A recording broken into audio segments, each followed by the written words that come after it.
Hello students, welcome you all in again physics class।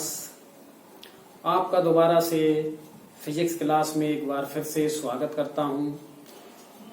इससे पहले जो हमने जो टॉपिक का स्टडी किया था that was the topic electric potential energy due to a single point charge in external electric field.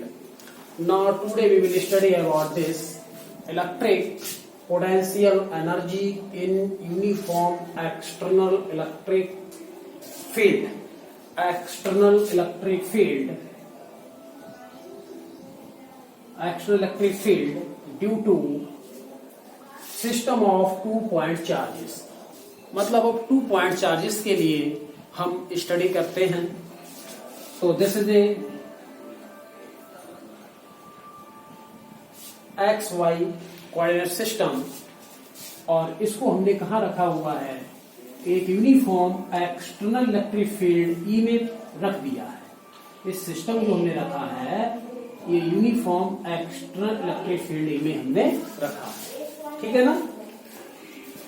अब क्या है, देखिए कि एक यहां पर जो पोजीशन वेक्टर हमने लिया है r1 पोजीशन वेक्टर लिया, दूसरा जो पोजीशन वेक्टर लिया है P1 पॉइंट P1 के लिए जो position vector for point P1 this is R1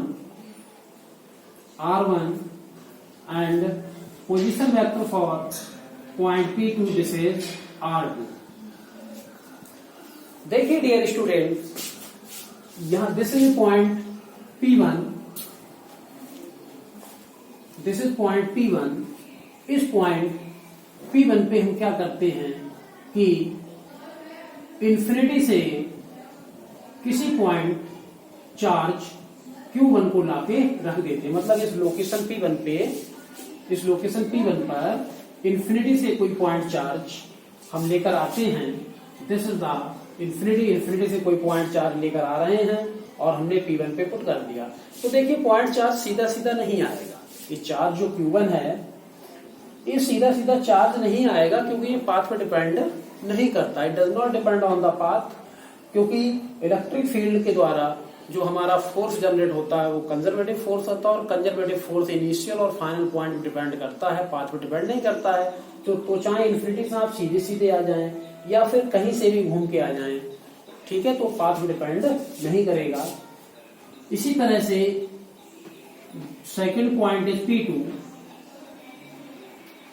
position vector of this R2 and एक पॉइंट चार्ज Q2 है जिसे हम इंफिनिटी से लेकर आ रहे हैं और हमने किस पॉइंट पे फिक्स कर दिया, इसे हमने P2 पॉइंट पे इसको फिक्स कर दिया। अब देखिए ये डिस्टेंस जो है R1 और R2 के बीच, मतलब पॉइंट P1 और P2 के बीच का जो डिस्टेंस हमारा होगा, this distance is R12। This distance is R12। तो इसको जो हम लेकर आए यहां पर पॉइंट P1 पे, Q1 को इन्फिनिटी से लेकर आए, तो इलेक्ट्रिक फील्ड E के अगेंस्ट आए, तो यहां पर जो होगा हमारा जो इलेक्ट्रिक पोटेंशियल होगा, तो यहां पर हमारा इलेक्ट्रिक पोटेंशियल हो जाएगा VR1। और इस पोजीशन पे हमारा जो इलेक्ट्रिक पोटेंशियल होगा P2 पर, दिस इज VR2। ये इलेक्ट्रिक पोटेंशियल किसके द्वारा हमारा बना है? ये इलेक्ट्रिक पोटेंशियल इस इलेक्ट्रिक फील्ड के द्वारा बनाया गया है। मतलब ये इलेक्ट्रिक पोटेंशियल इस इलेक्ट्रिक फील्ड के कारण है। तो this is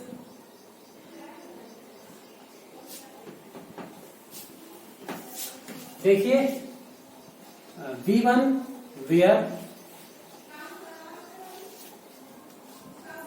where VR1 and BR2 electric potential BR2 electric potential at points P1 and P2 due to electric field E। इस इलेक्ट्रिक फील्ड E की वजह से पोटेंशियल यहां पर VR1 पॉइंट P1 पे, और इसी वजह से potential at point P2 VR2। तो अब हम इसको लेकर आ रहे हैं इंफिनिटी से, तो हमें E के अगेंस्ट क्या करना पड़ेगा, एक वर्क करना पड़ेगा। वही वर्क इस Q1 में एक पोटेंशियल एनर्जी की फॉर्म में क्या हो जाएगा, स्टोर हो जाएगा। तो work done on Q1 bringing from infinity at point P1। Clear? Work done on Q1 bringing from infinity at point P1, point P1 पे हम लेकर आते हैं। तो वर्क डन W1, इसका पोटेंशियल ये लेकर आ रहा है इसे। तो work done equal to charge into potential. किस चार्ज लेके आ रहे हैं, Q1 चार्ज के लिए। किस चार्ज लेकर आ रहे हैं हम, Q1 चार्ज के लिए, into potential at point P1। तो this is the potential at point P1 is R1। This is work done equal to charge, work done equal to charge Q1 ला रहे हैं, पोटेंशियल पॉइंट P1 पे VR1। Similarly work done on Q2। अब देखिए जब हम Q2 को लेकर आएंगे तो इसके अगेंस्ट तो वर्क डन करना पड़ेगा हमें Q2 पे। फिर ये Q1 भी इलेक्ट्रिक फील्ड जनरेट करेगा, तो इसके अगेंस्ट भी हमें वर्क करना पड़ेगा। मतलब Q2 को लाने के लिए हमें 2 वर्क करने पड़ेंगे। यहाँ पर कौन कौन से करने पड़ेंगे, एक तो हमें किसके, इस इलेक्ट्रिक फील्ड के अगेंस्ट वर्क करना पड़ेगा। दूसरा हमें कौन सा वर्क करना पड़ेगा, दूसरा जो वर्क करना पड़ेगा जो Q1 के द्वारा इलेक्ट्रिक फील्ड जनरेट होगा उसके कारण हमें वर्क करना पड़ेगा। तो Q2 को लाने पे हमें 2 वर्क करने पड़ेंगे। तो work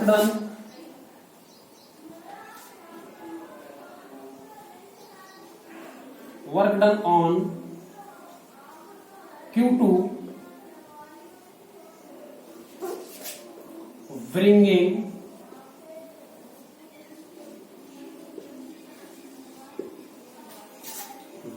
from infinity at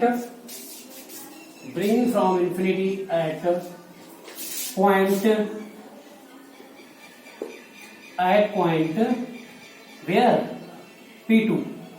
so this is W2 is equal to charge into electric potential. तो किस चार्ज को लेकर आ रहे हैं, Q2 को ला रहे हैं। किसको लेकर आ रहे हैं, Q2 को। तो चार्ज Q2 और इलेक्ट्रिक पोटेंशियल और किस पॉइंट पे लेके आ रहे हैं, पॉइंट P2 पर। वहां का इलेक्ट्रिक पोटेंशियल क्या है, पॉइंट P2 का VR2। This is the electric potential at point P2। तो दिस इज VR2। क्लियर? अब इस Q2 को हम लेकर आए तो हमें इसके अगेंस्ट तो हमारा वर्क डन हम कैलकुलेट कर चुके हैं, लेकिन अब ये जो इलेक्ट्रिक फील्ड जनरेट करेगा तो इसके अगेंस्ट भी हमें इस पे वर्क करना पड़ेगा। तो this is work done on Q2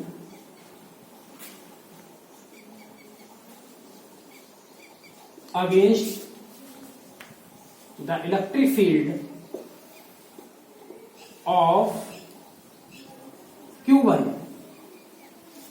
work done W3 is equal to, what is the formula, potential into electric potential into charge, electric potential into charge. तो इसका पोटेंशियल क्या होगा पॉइंट P2 पे, potential of Q1 eight point P2। देखिए charge into electric potential at point P2 due to Q1। Clear? Yes students, तो हम यहां तक कैलकुलेट कर चुके थे। W3 equal to charge electric potential at point P2 due to Q1। Charge कौन सा? जो हम लेकर आ रहे हैं।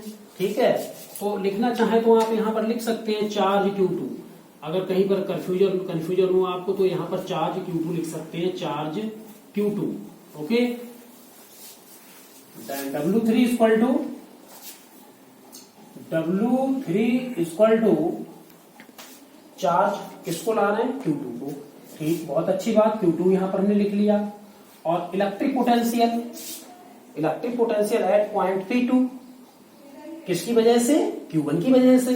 तो इलेक्ट्रिक पोटेंशियल फार्मूला होता 1/4πε0 Q ओवर R, एक होता फार्मूला। ठीक, तो देखिए डिस्टेंस कितना R12, तो यहां पर R12। और किस चार्ज के कारण पोटेंशियल निकालना है? Q1 के कारण, तो यहां पर Q1।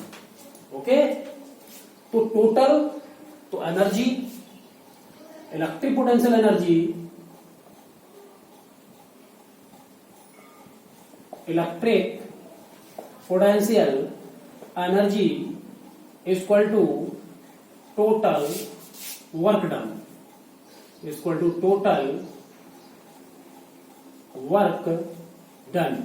तो इलेक्ट्रिक पोटेंशियल एनर्जी यू से हम दिखाते हैं, किसी भी तरह का वर्क डन जो है वो एनर्जी के इक्वल होता है। तो यहां पर जो वर्क डन होगा वो हमारा एनर्जी के इक्वल हो जाएगा। ठीक है, तो हमारा यहां पर जो है टोटल इलेक्ट्रिक पोटेंशियल एनर्जी किसके बराबर होगी? W1 plus W2 plus W3। Okay, तो W1 plus W2 plus W3, तो U equal to value of W1 is Q1 V R1 plus value of W2 is Q2 V R2 plus W3